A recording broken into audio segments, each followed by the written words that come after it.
अस्सलाम वालेकुम। Faisalabad programme news night के साथ मैं हूं आपका मेज़बान मोहम्मद बिलाल डुगर। कोरोना की दूसरी आउटब्रेक जो है वो इस वक्त पाकिस्तान के अंदर शुरू हो चुकी है। हमारे हमसाया मुल्क भारत के अंदर केसेस की तादाद 90,000 से भी ऊपर जा चुकी है एक दिन के अंदर। तो यौमिया इतनी तादाद बढ़ने के साथ साथ हमारे इस वक्त मुल्क और इस खित्ते के अंदर कोरोना का जो आउटब्रेक है वो बढ़ता चला जा रहा है। लेकिन हमें अब क्या करना है, सेकंड वेव आई है, डॉक्टर्स माहिरीन क्या कहते हैं, आज प्रोग्राम के अंदर सबको शामिल करेंगे। और ख़ास तौर पर कितने टेस्ट हुए, कितने पॉजिटिव हुए, फैसलाबाद ने किस हद तक मुकाबला किया और हमें अब किस हद तक ज़रूरत है, क्योंकि बच्चे स्कूल को जा रहे हैं, मुआशरा और तमाम तर पब्लिक ट्रांसपोर्ट समेत हमारे बाज़ार खुल चुके हैं। ये खुले रखने हैं तो क्या करना होगा, अगर बंद करने हैं तो कौन सी एहतियाती तदाबीर हैं जो हम इग्नोर कर रहे हैं, जिसे अब रुकना होगा इस सब को बचाने के लिए। प्रोग्राम के आगाज़ के अंदर सबसे पहले जैसे कि कोरोना की सेकंड लेयर के हवाले से आज बात कर रहे हैं, क्या प्रिकॉशंस मैयर जो हमें अडॉप्ट करनी होगी, किस हद तक ये ख़तरनाक हो सकती है। प्रोफेसर डॉक्टर आमिर हुसैन हम ऐसा मौजूद हैं जो कि इंचार्ज रहे हैं एपिडेमिक, ख़ास तौर पर इस चीज़ के कोरोना के हवाले से जो फैसलाबाद की सूरत हाल है, तो थोड़ी अपडेट लेते हैं। सर बहुत शुक्रिया टाइम देने के लिए। कैसे देख रहे हैं कि दूसरी वेव जो है इस वक्त फैसलाबाद पूरे पाकिस्तान के अंदर एंटर हो रही है, पूरी दुनिया से इफेक्ट है, लॉकडाउन की तरफ दोबारा दुनिया जा रही है। हमारी पब्लिक अगर भी देखें, डॉक्टर्स ने पहले भी बहुत कोशिश की, बिलाशुबा हमने सल्यूट पेश करते हैं, लेकिन अभी भी आवाम हमारी उस हद तक संजीदा नहीं हो रही। मार्केट्स में देखें और ख़ास तौर पर आज हमारे स्कूल जो हैं वो सेकंड स्टेशन तक खुल चुके हैं, 5th तक खुल चुके हैं। किस हद तक ज़रूरी है हमें दोबारा प्रिकॉशन मैयर और तमाम एहतियाती तदाबीर अपनाना? मेरे ख़्याल में सबसे पहले तो हमें अल्लाह ताला का शुक्र अदा करना चाहिए। अल्हम्दुलिल्लाह पाकिस्तान में हालात बाकी दुनिया से बहुत बेहतर हैं। अगर हम रीजन वाइज भी देखें, हमारा जो हमसाया मुल्क है वहाँ अभी तक केसेस की बहुत ज़्यादा तादाद है और हमारी तादाद कम हो गई है, और इसमें अल्लाह पाक का करम शामिल हाल है। और उसका शुक्र अदा करने का एक तरीका ये है कि अगर हमें ये अल्लाह ताला ने मौका दिया है तो हम उसको ज़ाया ना करें और जो हिफाजती तदाबीर हैं उनको ख़त्म ना करें। हिफाजती तदाबीर में मैं आवाम को ये मैसेज देना चाहूँगा, एक तो ये मास्क का इस्तेमाल है। अब मैं हॉस्पिटल में जब आता हूँ, वार्ड में आता हूँ, अभी भी मुझे बहुत सारे अटेंडेंट ऐसे मिल जाते हैं जिन्हें मुझे कहना पड़ता है कि भाई मास्क पहन लो। तो मास्क बाहर से चूँकि पहन के आना पड़ता, अंदर आते हैं वार्ड में आके उसको जेब में डाल लेते हैं। वो समझते हैं बस ये दाखिले की एक किस्म का इजाज़तनामा है, जो कि ऐसा तो नहीं है। बेसिकली उनको यही समझाते हैं कि ये आपकी अपनी हिफाजत के लिए है, आप इसको पहन के रखें। नंबर 2, जो SOPs में ये है कि फ्रीक्वेंट हैंड वाशिंग, बार बार साबन के साथ हाथ धोएं। सैनिटाइज़र नहीं है तो कोई बात नहीं, साबन के साथ हाथ धोएं। किस चीज़ को टच किया, बाहर से आए हैं, घर में आए हैं, हाथ धोएं। और फासला बरकरार रखें, कोशिश करें कि दूसरे शख्स से कुछ 6 फुट का फासला हो, ताकि जरासीम अगर वो खांसता है या जो कुछ भी करता है वो आप तक ना आए। और इसको सीरियसली लेने की ज़रूरत है। जो स्कूल्स के लिए SOPs मुकर्रर हैं उनको गवर्नमेंट ने बनाए हैं। जो भी SOP बनाया जाता है वो आवाम को तंग करने के लिए नहीं बनाया जाता, वो आवाम के मुफाद में बनाया जाता है। क्योंकि हमारा या गवर्नमेंट का एक नज़रिया यही है कि हमने आवाम को बचाना है इस बीमारी से। आवाम को ये बात समझनी चाहिए कि ये जो SOPs बने हैं जिनको वो वायलेट कर रहे हैं, वो हुकूमत के मुफाद में या डॉक्टरों के मुफाद के लिए नहीं बनाए गए, वो आवाम के मुफाद के लिए हैं। और खुदा न खासा अगर सेकंड वेव आ गई तो उसका बेहद नुकसान होगा। आने वाले महीनों में फ्लू का एपिडेमिक भी आता है, वो इसके साथ मिक्सअप होने का ख़तरा है। जो बुज़ुर्ग शहरी हैं, जो बीमार लोग हैं, उन्हें चाहिए जैसे ही फ़्लू की वैक्सीन आती है अपनी फ़्लू की वैक्सीनेशन करवाएं। वो कोरोना से तो नहीं बचाएगी लेकिन फ़्लू से ज़रूर बचाएगी, जिसकी अलामत इसके साथ मिलती जुलती होंगी। और बाकी जो SOPs हैं उनको स्ट्रिक्टली फॉलो करना चाहिए। क्योंकि हमारे देसी टोटके बड़े चलते हैं और हमने पहले भी जब कोरोना आया तो देसी टोटकों पर बहुत ज़्यादा एकदम से चले गए और बहुत सारे हमारी चीज़ें जो थी वो एक हमारे माशरे के अंदर एक मिथ्स बनी हुई हैं, हम उनके ऊपर चले गए। इस वक्त किस हद तक ज़रूरी है कि अब हमें अगर, क्योंकि मौसमाती तब्दीलियाँ भी आ रही हैं, सर्दी का मौसम आना है तो एकदम फ्लू और जैसे आपने वो जिक्र किया मिक्स होने का ख़तरा है, तो लोगों को किस हद तक डॉक्टर से रुजू करने की ज़रूरत है एज़ कम्पेयर टू के घरों में अपने नुस्खे और घरों के अंदर डिस्टेंस जो है वो क्रिएट नहीं कर रहे हैं? नहीं, ये देखें, सेल्फ़ मेडिकेशन तो हमेशा से ही ख़तरनाक रही है। अगर आप अपने तौर पे एंटीबायोटिक्स और बाकी चीज़ें इस्तेमाल करते हैं, एक तो आपको उसकी सही डोज़ का नहीं पता है। ये तो नहीं है ना कि अगर मेरे हमसाये ने एक दवाई इस्तेमाल की है वो मेरे लिए भी मुफीद होगी, ना मुझे उसकी ड्यूरेशन का पता है, ना मुझे उसके साइड इफ़ेक्ट्स का पता है। इसलिए जो भी दवा लेनी है वो अपने डॉक्टर से, जो भी आपका फैमिली डॉक्टर है, उससे पूछ कर लें। और गैर ज़रूरी तौर पे इधर उधर की चीज़ें मत इस्तेमाल करें।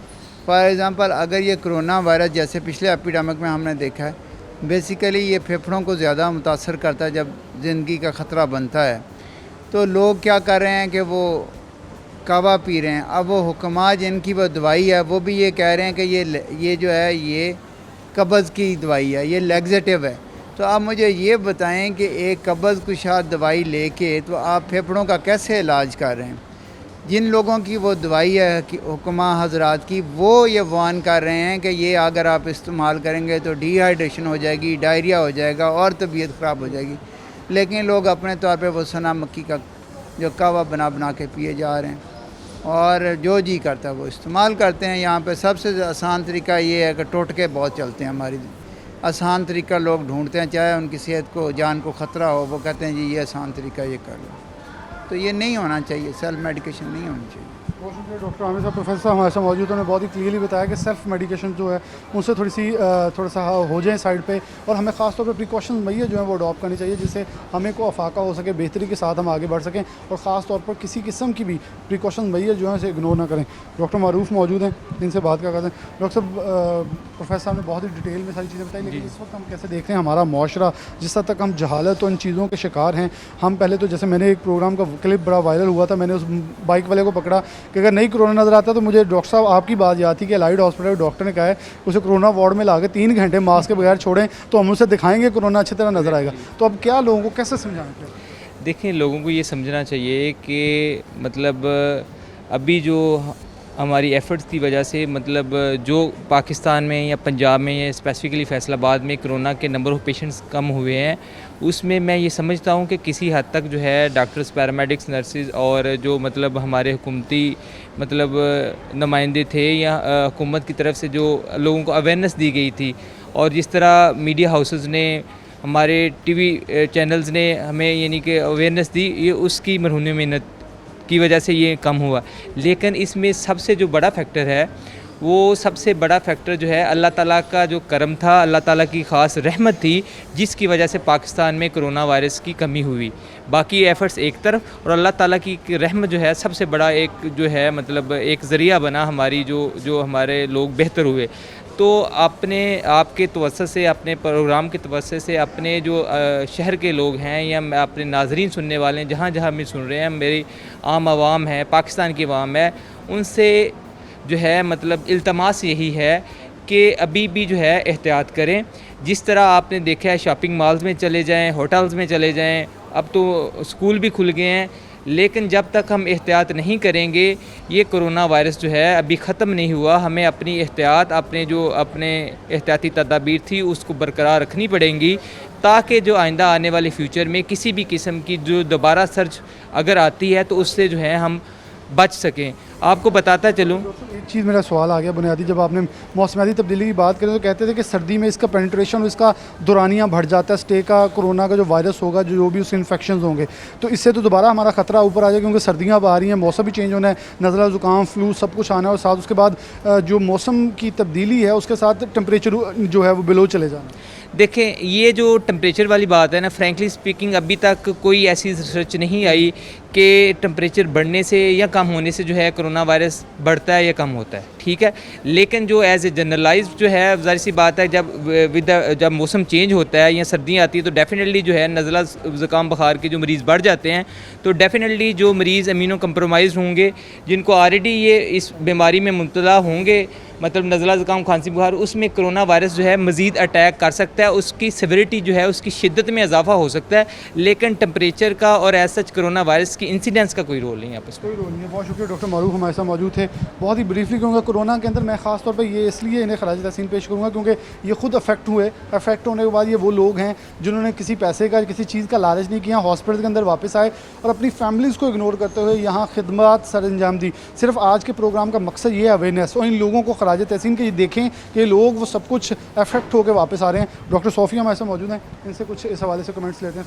वालेकुम सलाम। ख़ास तौर पे घर की ख़वातीन जो हैं हमारी, उनको क्या मशवरा देंगी? क्योंकि हमारे मर्द जो हैं बाहर आते हैं वो डर के हमारे चलें किसी चलान से डर के या किसी भी चीज़ से डर के मास्क लगा लेते हैं, लेकिन ख़वातीन जो घरों के अंदर हैं वो सोशल डिस्टेंसिंग नहीं ले रही, और ख़ास तौर पे वहाँ हमारा क्योंकि एक जो सिस्टम है घरों का वो बड़ा तंग है, छोटे घर हैं, छोटी आबादियाँ हैं, तो बाहर निकलना, किसी से मिलना, किसी को चीज़ ले लेनी, तो उनके लिए ख़ास तौर पर कौन सी एहतियाती तदाबीर और क्या मशवरे जो हैं वो देंगे? इसमें यही है कि अवेयरनेस लोगों को देनी चाहिए और यही है कि मास्क जो है घर से बाहर निकलें तो मास्क का इस्तेमाल करें, बाज़ार वगैरह जा रहे हैं तो मास्क का इस्तेमाल करें, अगर आपने किसी से सलाम वगैरह लेना तो हैंड हाइजीन प्रॉपर करें। और इसके अलावा बच्चों में ख़ास तौर पर जो है बच्चों को भी माओं का ये काम है कि बच्चों को इस चीज़ की एजुकेशन दें, सफाई सुथराई का ख्याल रखें और जो एक है कि नज़ला ज़ुकाम है उसके लिए जो है अपने आप को कवर रखें। ये इस चीज़ ये ज़्यादा ज़रूरी है। बहुत ज़रूरी है कि हमारे जो बच्चे में स्कूल जा रहे हैं 5th तक चले गए हैं, 30th तक बाकी स्कूल के बच्चे भी नर्सरी तक चले जाने हैं और वो माओं के ऊपर सबसे ज़्यादा जिम्मेदारी होती है, क्योंकि बहुत सारे हमें स्कूल्स का प्रोग्राम किया तो टीचर ये कह रहे थे कुछ बच्चे घर से मास्क नहीं पहन के आ रहे, उनको मास्क जब लाना, ये माएँ और जो हमारे घर की ख़वातीन हैं उनको मेरे ख्याल ज़्यादा हमें डिपेंडेंट करना है। उनकी माओं की और जो स्कूल की इनकी कोऑपरेशन की ज़रूरत है, बच्चों को प्रोवाइड करने चाहिए ये मास्क वगैरह ताकि बच्चे पहने और इस चीज़ का जो है इस पर फोकस करना चाहिए। मतलब आप खुद खातून हैं तो आप बता सकती हैं, ये शॉपिंग पे ख़वातीन जाती हैं उनको कुछ बता दें कि क्या दुपट्टे के साथ मुंह लपेट लेने से हम इससे प्रिकॉशन मैया जो है उसके अंदर अडॉप्ट के अंदर आ जाते हैं या मास्क लगाना ही ज़रूरी है? नहीं, सर्जिकल मास्क तो बहुत ज़रूरी है, ये तो मतलब फ़र्स्ट चॉइस है, ये हर एक को पहनना चाहिए। तो ज़्यादातर यही है कि यही इनको यूज़ करना चाहिए, लेकिन फिर भी आप निकाब वगैरह कर सकते हैं।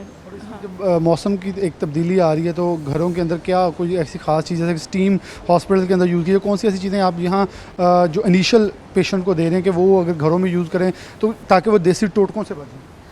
ये यही है कि बुखार वगैरह हो तो टेम्परेचर मॉनिटरिंग करें, पैनाडोल वगैरह ये ले सकते हैं, लेकिन यह है कि एक बार अपने डॉक्टर से ज़रूर चेकअप वगैरह करवा लें, मुआयना कर लें ताकि पता चले कि असल में ये है किस तरफ जा रहा। तो बाकी कफ़ वगैरह, फ़ीवर वगैरह जो भी इनिशियल सिम्टम्स आ रहे हैं उस चीज़ का कंसल्ट करना बहुत ज़रूरी है। हाँ जी, कंसर्न करना जी बहुत ज़रूरी है। बहुत शुक्रिया डॉक्टर साहिबान हमारे साथ मौजूद थे, बहुत ही डिटेल के अंदर सारी चीज़ें बताई। हाँ, एक चीज़ के ऊपर जोर दिया जा रहा है, अपने डॉक्टर से ज़रूर रजू किया जाए ताकि वो आपको बता सके कि कौन से प्रिकॉशंस मैयर जो हैं वो अडॉप्ट करने हैं, क्योंकि हमें ये मालूम नहीं होता कि हमारे लिए अच्छा क्या है और बुरा क्या है, लेकिन हम ख़ास तौर पे गलती ये करते हैं, हमें देसी टोटकों का बहुत शौक़ है। भाई ने कुछ कह दिया, बहन ने कुछ कह दिया, मोहल्लेदार ने कुछ कह दिया, खाला ने कुछ कह दिया, फुप्पो ने कुछ कह दिया, हम सब की सुनते हैं और सारी अद्वियात सब कुछ लेते हैं उस मिक्सचर। जैसे कि प्रोफेसर साहब ने कहा, सना मक्खी आई और हमने इतना एक्सेसिव यूज़ किया कि उसके रेट तो बढ़े, लेकिन उसके साथ जो उसकी नेगेटिव इफेक्ट्स हैं वो इस हद तक सामने आए कि लोगों ने शायद उसे ये लेने लग गया कि शायद इसी से अब हमने बचना है, उसके साथ हमारी ज़िंदगी वाबस्ता है। खुदारा अपने डॉक्टर्स के पास जाए, ये आपके लिए मौजूद हैं, आपकी खिदमत के लिए मौजूद हैं और सरकारी अस्पतालों के अंदर जितने भी कोरोना से बचाव के लिए इन लोगों ने अपनी खिदमत दी हैं उसको खराज तहसीन पेश करो, इनसे हेल्प लें, ना कि इनके रायगां करें। एक छोटी सी ब्रेक, दोबारा हाजिर होते हैं।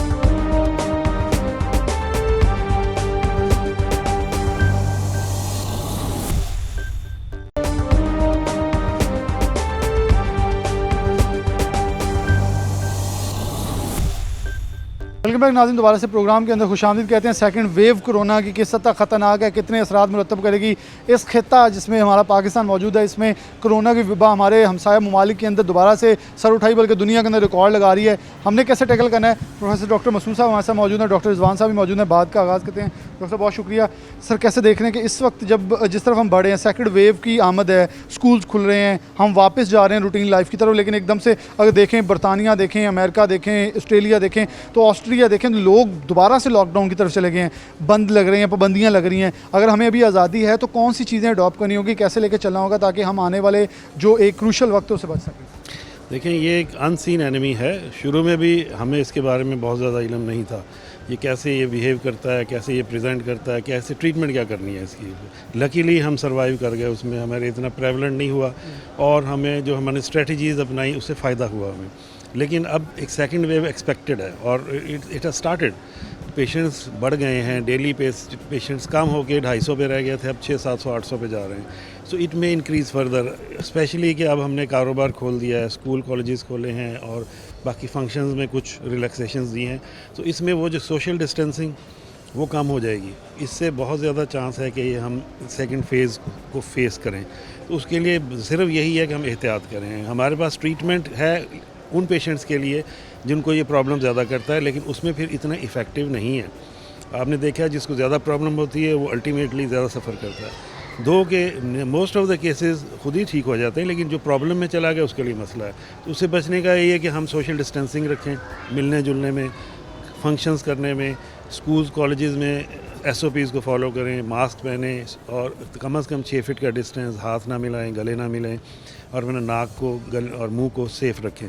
और हैंड वॉशिंग मींस के हम हाथ से किसी चीज़ को लगाते हैं उस पर वायरस होगा, उसको हम टच करते हैं फेस को नोइंगली अननोइंगली तो हम ये ट्रांसफ़र कर सकते हैं। तो उसके लिए है कि हम फ्रीक्वेंटली हैंड वॉशिंग या सैनिटाइज़र यूज़ करें।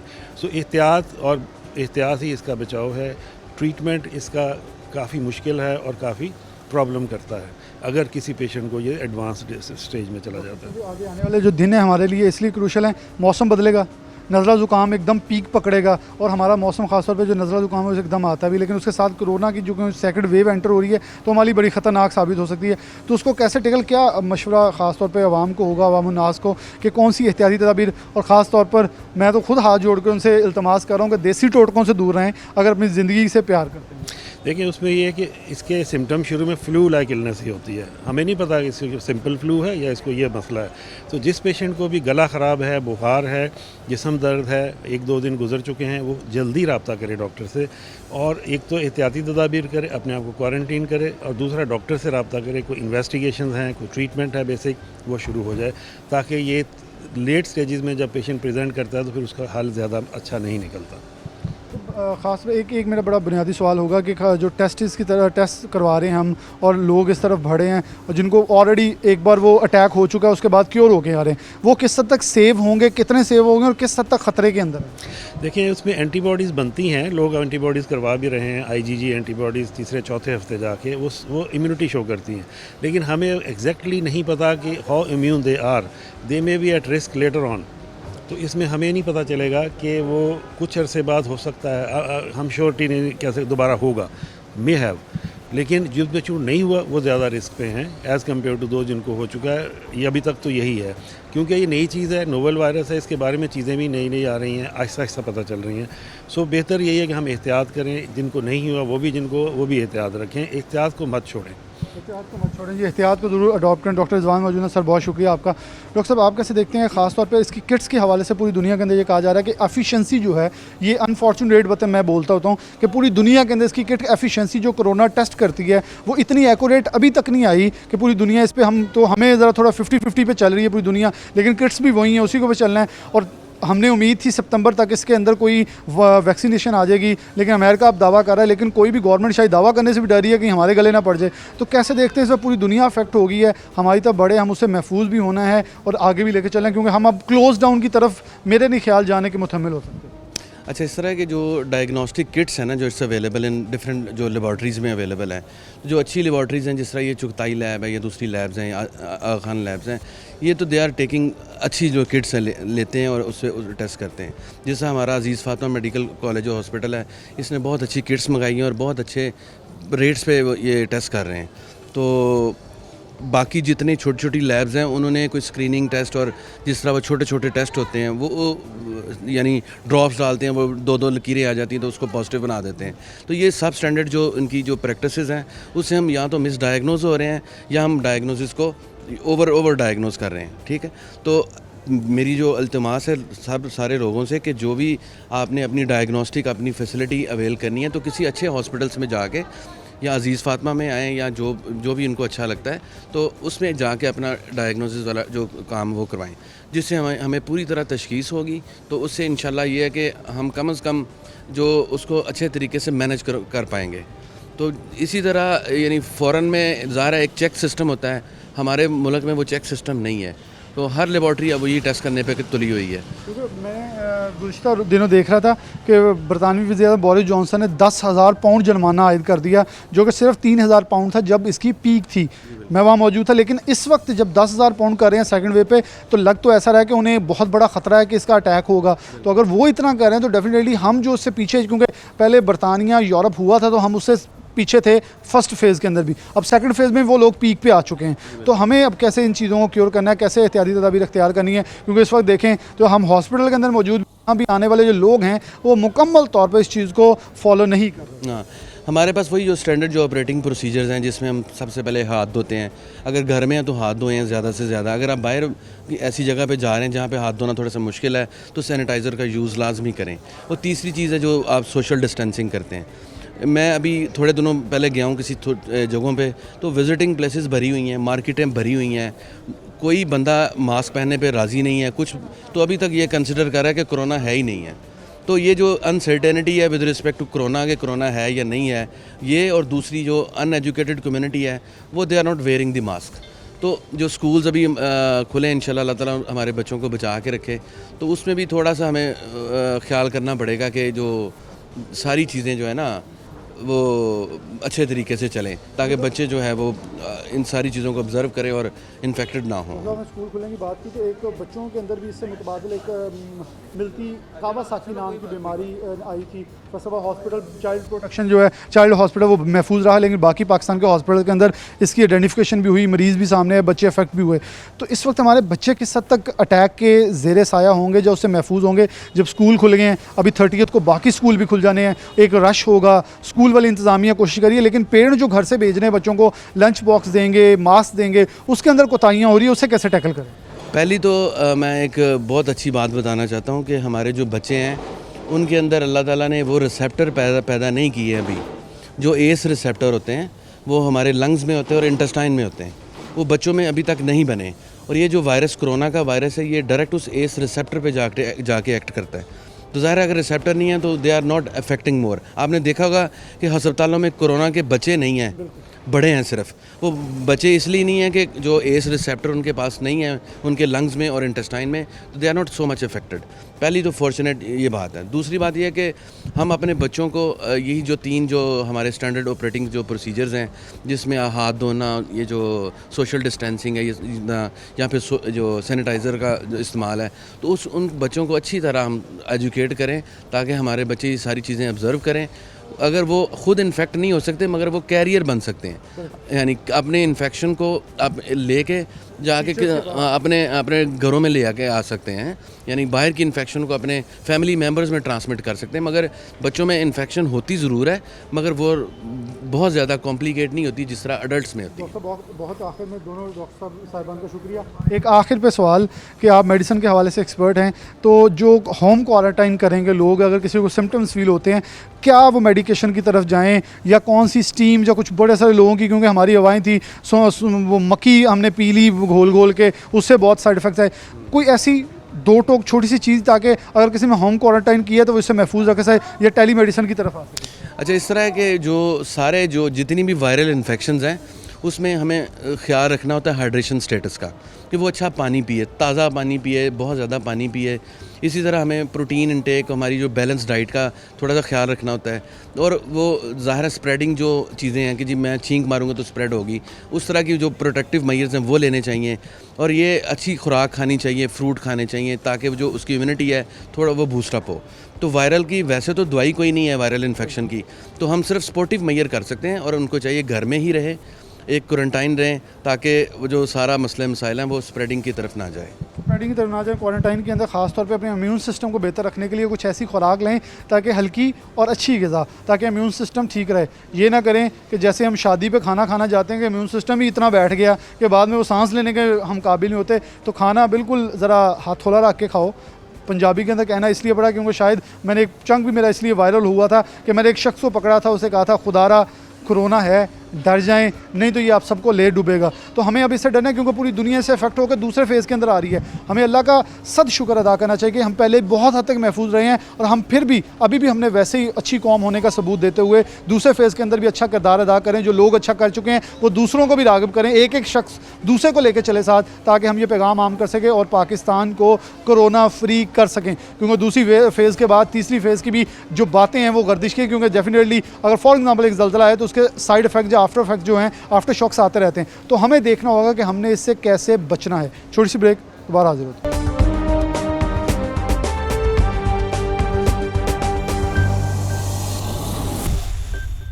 दोबारा से प्रोग्राम के अंदर आपको खुशामदीद कहते हैं। इस वक्त ग़ुलाम मोहम्मदाबाद जो हॉस्पिटल है वहाँ मौजूद हैं गवर्नमेंट के। ये वो हॉस्पिटल है जो कि यहाँ सबसे बड़ा मरकज़ बनाया गया था जहाँ सबसे ज़्यादा कोरोना के पेशेंट जो है रखे गए थे।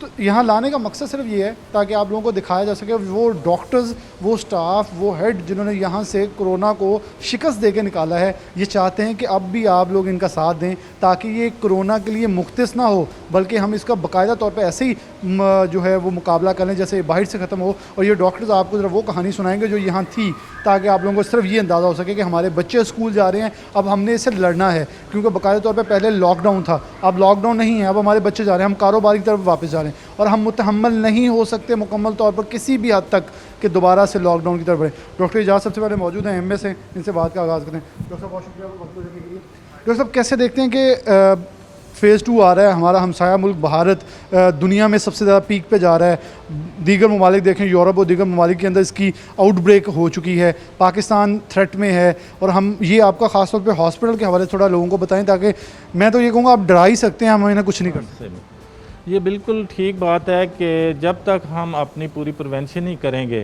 प्रिवेंशन का मतलब है खौफ, जब तक खौफ को नहीं अपनाएंगे, अपने जहन में नहीं, दिमाग में नहीं लाएंगे, हम कामयाब नहीं हो सकते। अगर हम बाहर के मुल्क देखें, इंडिया ही देख लें, वो वहाँ पर बहुत ज़्यादा पेशेंट जो है ना वो इस बीमारी में मुब्तला हो रहे हैं।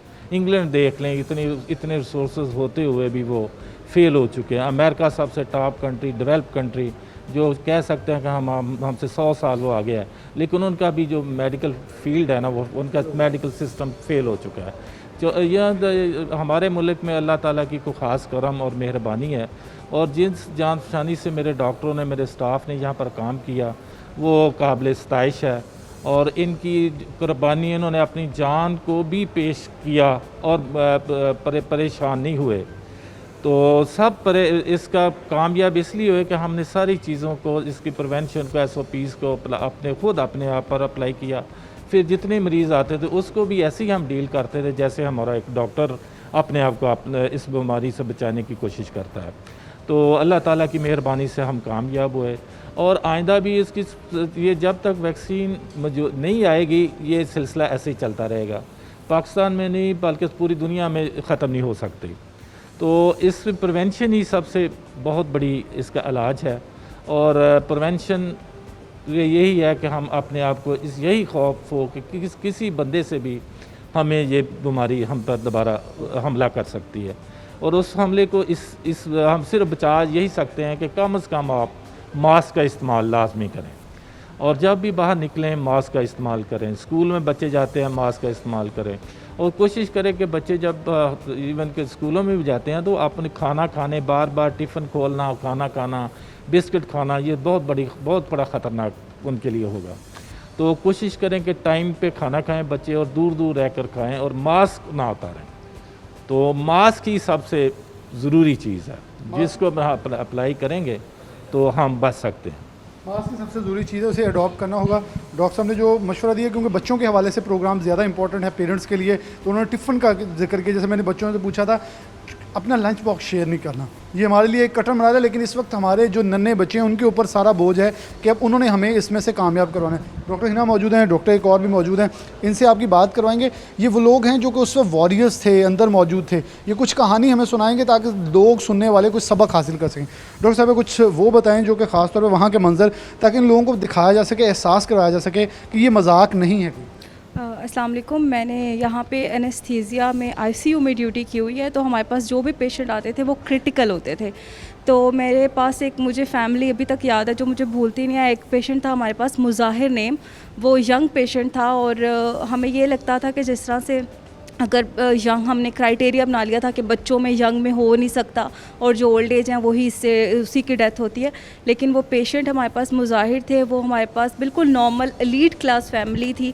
उन्होंने सारे SOPs फॉलो किए, लेकिन किसी ना किसी मेड या किसी थ्रू उनको कांटेक्ट हुआ, एंड ही बिकेम क्रिटिकल। उसके बाद वो ICU में रहे, फिर वो वेंट पे गए, and I can not imagine कि जिस तरह से उनकी फैमिली, उनकी मिसेज़, उनके छोटे छोटे बच्चे थे, वो मतलब नहीं सर्वाइव कर सके। वो वेंट पे गए, उनको हमने वीन ऑफ किया, लेकिन उसका स्ट्रेस इतना ज़्यादा था कि वो उसको बेयर नहीं कर सके, और उनकी एक्सपायरी हो गई थी।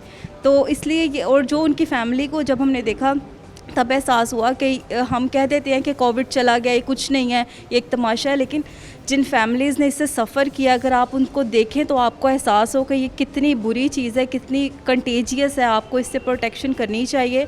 आप मास्क पहने, ये कभी भी ख़त्म नहीं हुआ जब तक कि इसकी वैक्सीन नहीं हो जाएगी। मास्क पहने, अपने हाथों को स्टरलाइज करें, वॉश करें, और जितनी प्रोटेक्शन आप ले सकते हैं। Social distancing is very important. Colleges खुल गए, डजेंट मीन कि आप उसी तरह से अपनी लाइफ कर सकते हैं जैसे इट वाज बिफोर कोविड। आपको अभी भी केयर करनी पड़ेगी just to save your family, your country. अपने मुल्क को, अपने दोस्तों, ख़ास तौर पे इस वक्त दोस्ती का इम्तिहान है। गले नहीं मिलना, हाथ नहीं मिलना, ताकि दोस्त को दोस्त ने बचाना है। अब दोस्ती का इम्तिहान शुरू होना। मैं थोड़े से फिगर बता दूं, डॉक्टर साहब हमारे साथ मौजूद हैं, गुल साहब भी और डॉक्टर महमूद साहब भी। लेकिन उससे पहले फैसलाबाद में 65,974 जो टोटल टेस्ट हैं वो हुए थे। 5524 जो लोग हैं वो नेगेटिव आए, जिसमें से 5643 लोग ऐसे थे जो कि पॉजिटिव आए। उनमें से 83 लोग ऐसे थे जो कि होम आइसोलेट हुए और सेहतियाब जो होकर अपने घरों में गए, उनकी तादाद 5352 थी। जबकि हमारी अमवात जो हैं वो फैसलाबाद के अंदर 14 एक सेपरेट थे और 192 210-15 के करीब। और ये ख़ास तौर पे इसलिए मैं फिगर्स बता रहा हूँ कि हम बहुत हद तक कामयाब हुए हैं। और क्यों कामयाब हुए हैं? इन डॉक्टर्स की वजह से। और अब हमें इनकी ही बात सुननी होगी, क्योंकि तब हमारे बच्चे घरों में थे, अब हमारे बच्चे बाहर। मैं बार ये कह रहा हूँ, कॉलेजेस खुले, यूनिवर्सिटी खुले, अब इनके ऊपर सब कुछ है। डॉक्टर गुल साहब से बात करूँगा। डॉक्टर साहब बहुत शुक्रिया वक्त देने के लिए। कोई आप इन्हें अपने मुताबिक कुछ चीज़ बताएं कि कैसे, ख़ास तौर पर जैसे डॉक्टर हिना ने बताया, डॉक्टर ने बताया आप लोगों ने बहुत जाफशानी के साथ अपनी ज़िंदगियाँ दाव पे लगा के बात की, मेहनत की, घरों तक की फ़िक्र नहीं की। तो क्या इस वक्त कहेंगे इस वक्त हमें किस हद तक ज़रूरत है दोबारा से सेंसिबल ट्रीट करने की? जी, मैं मैडम की बात से मैं बिल्कुल एग्री करता हूँ कि जैसे सर ने भी कहा कि हमें जो 3 चीज़ें हैं कि मास्क का इस्तेमाल, हाथों को जो है वो 20 सेकंड 30 सेकंड के लिए धोना, और जो सोशल डिस्टेंसिंग है, ये हमें इसकी सेकंड वेव को रोकने के लिए जो है ये इंतहाई ज़रूरी हैं। क्योंकि हमने फ़र्स्ट वेव को अल्लाह ताला की मेहरबानी से कुछ लोगों की अपनी जो है एहतियात से और डॉक्टरों की मेहनत से जैसे तैसे काबू कर लिया है। लेकिन अगर खुदा न खास्ता अगर कहीं पे सेकंड वेव का ऐसा आती है हमारे मुल्क में, जो कि आप दूसरे मुल्कों में, इंडिया और बाकी जगह पे देख रहे हैं कि एकदम से केसेस बढ़ना शुरू हो गए हैं, तो इसमें सबसे पहली चीज़ ये होगी कि हमारा जो मोरल है वो एकदम जो है ना उसमें अफेक्ट होगा काफ़ी। कि हम एक चोटी सर करके एक बैठे हैं तसल्ली से, तो वो हमें इसमें एक बड़ी मुश्किल का सामना करना पड़ेगा अगर ये मसला होता है, अगर लोग एहतियात नहीं करते। तो इसलिए फेस मास्क, सोशल डिस्टेंसिंग और हाथों को धोना तो नहायत ज़रूरी है। हम आजकल भी हमारे पास एमरजेंसी में अक्सर ऐसे मरीज़ आ रहे होते हैं कि जिनकी अलामतें और जिनके जो है टेस्ट वगैरह जो है ना हमें शोभा दे रहे होते हैं कि वो कोरोना है, उन्हें मतलब कोरोना का मसला है। मतलब इससे ये चीज़ साफ़ वाज़ेह है कि जो लोग भी ऐसी बातें कर रहे हैं कि कोरोना ख़त्म हो गया है या ये वबा है या ये दिस एंड डैट, जो भी अफवाहें हैं, तो उस पर बिल्कुल यकीन नहीं करना चाहिए। और अपनी जितनी भी एहतियातें जो आप लोग पहले भी कर रहे थे वो अब भी करें। ये ना कोई भी समझे कि अगर कोई उस एक बार इन्फेक्ट हो गया है कोविड से, उसकी एंटीबॉडीज़ बन चुकी हैं, वो दोबारा नहीं हो सकता।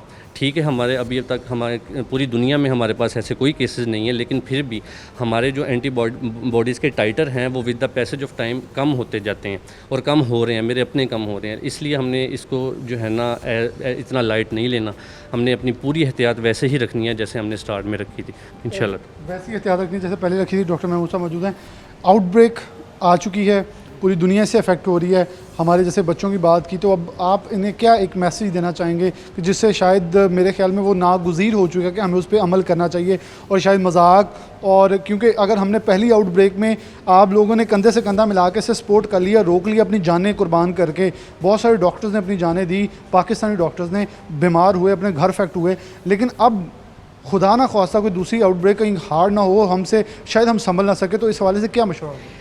अस्सलाम वालेकुम, मेरा नाम महमूद अहमद शाद है। हमारा जो अपने प्यारे बच्चों के लिए और उनकी फैमिलीज़ के लिए जो मैसेज है वो यही है कि हम लोग जो हमारे थर्ड वर्ल्ड कंट्रीज़ हैं, यहाँ पे हम जो प्रिवेंशन है उस पर हम फोकस नहीं करते।